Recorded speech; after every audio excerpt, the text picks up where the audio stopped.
Welcome back, guys. I'm Zell, and today we've got an unboxing for you.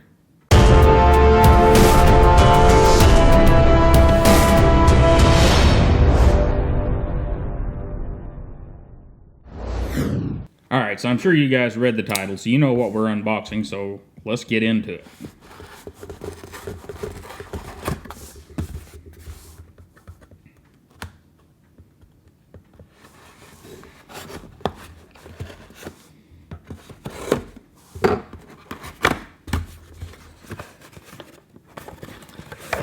In the box, we have a Benchmade 560 Freek and CPM S30V manual opener.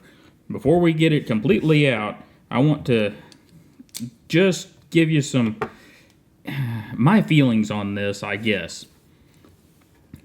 Benchmade made a commitment. They dropped some lines for 2017, and they made a commitment to work harder and do better with their core lines. They said that at some event last fall, or maybe it was in a press release. I don't remember.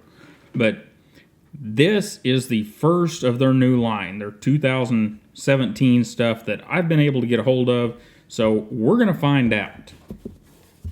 And hopefully they weren't full of horse hooey. So let's get a look at this Freek. Of course, it's your standard Benchmade blue class box. We've got our Benchmade difference paperwork and all that fun stuff, and our nice little silky sack that they always come in, and our access lock thing under the pocket clip. And I didn't notice that it does come with the broken or split arrow pocket clip. That's nice, and overall feels real nice. Let's get a look. Centering is pretty darn good. I'm not going to give it an A+, but it definitely gets, it's at least an A. So, let's see. Blade play? Nope, no blade play. Action works pretty darn good. In fact, alright, I have to admit it already. This is the best put together Benchmade that I've seen in the past couple of years. New one. And look at that, boys and girls. No blade play, right out of the box. And wow.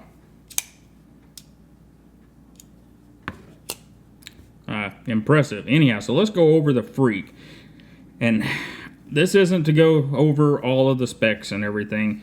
We've got an S30V blade. It's flat ground, not completely all the way up. But this is one of those 7/8, 3/4, more 7/8-ish as far as going up the blade. Looks really nice. They have done a fairly good job terminating the edge or getting the sharpening choil out in front of the plunge grind, so that should work out fine. In fact, and they're even on both sides, so bravo to Benchmade. Maybe they're getting something straight here.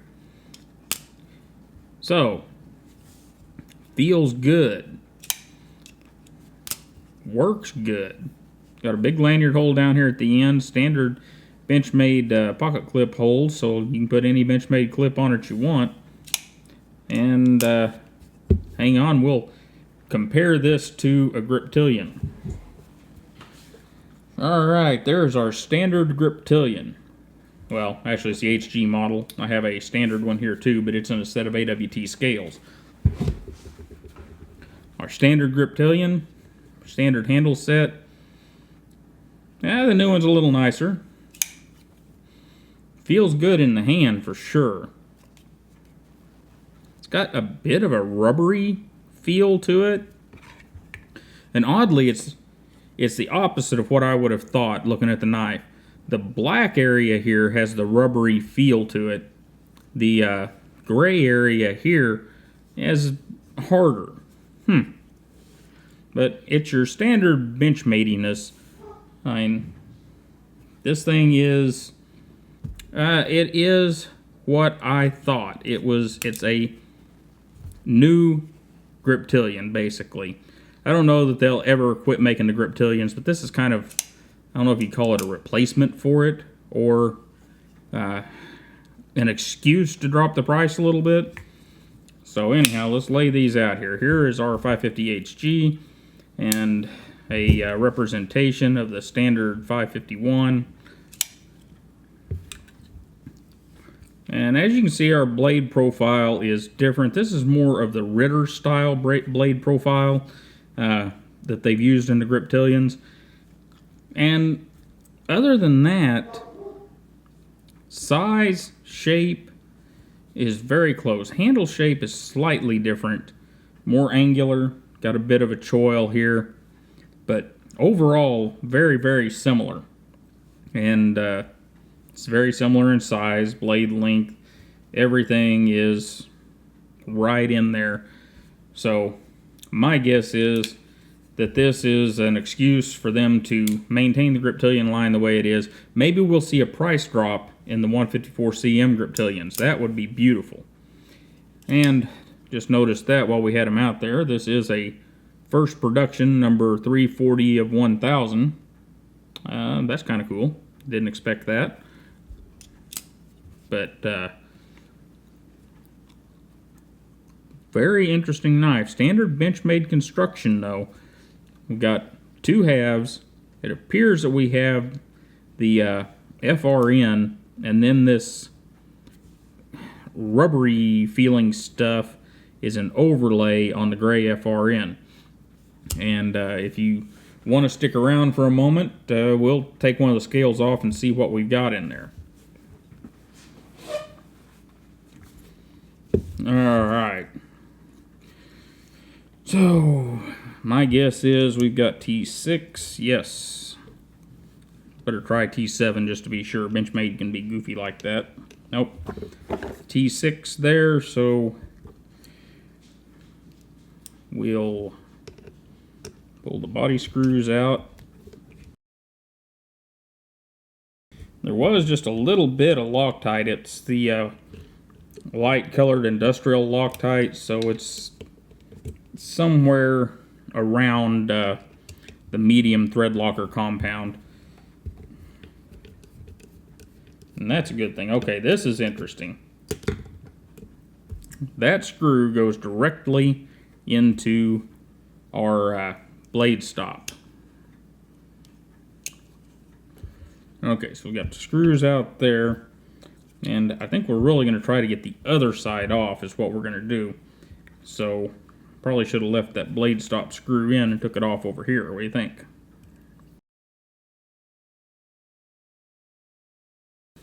Alright, one screw out.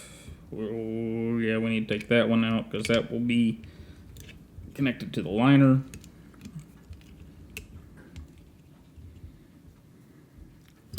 And then probably a T10 here. Yep.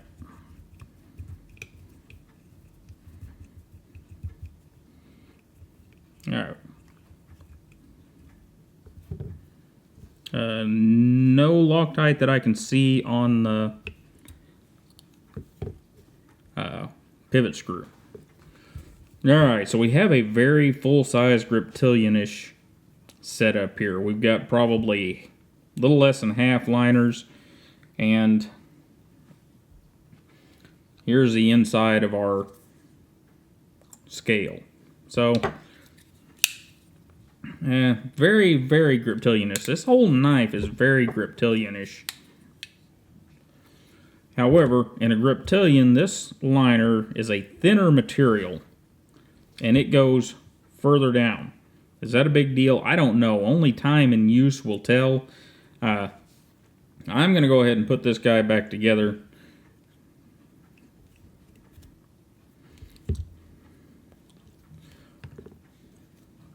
But overall, it appears that Benchmade is paying attention. You know, this is only one. We need to see some more out there. We need to see some more people getting these and doing the reviews and actually getting a good look at them. But overall, from our initial look here, it does look like Benchmade is doing what they said.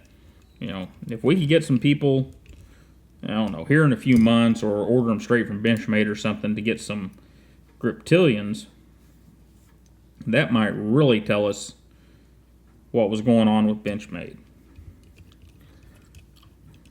So if you do order a custom Griptilian directly from Benchmade, or I think they do mini barrages also custom, anything like that, hey, let me know what's going on. Let me know if they have upped their game with their newer knives, because you know they've been criticized pretty hard over the past several months, quite some time now, and we need to see if they were really serious.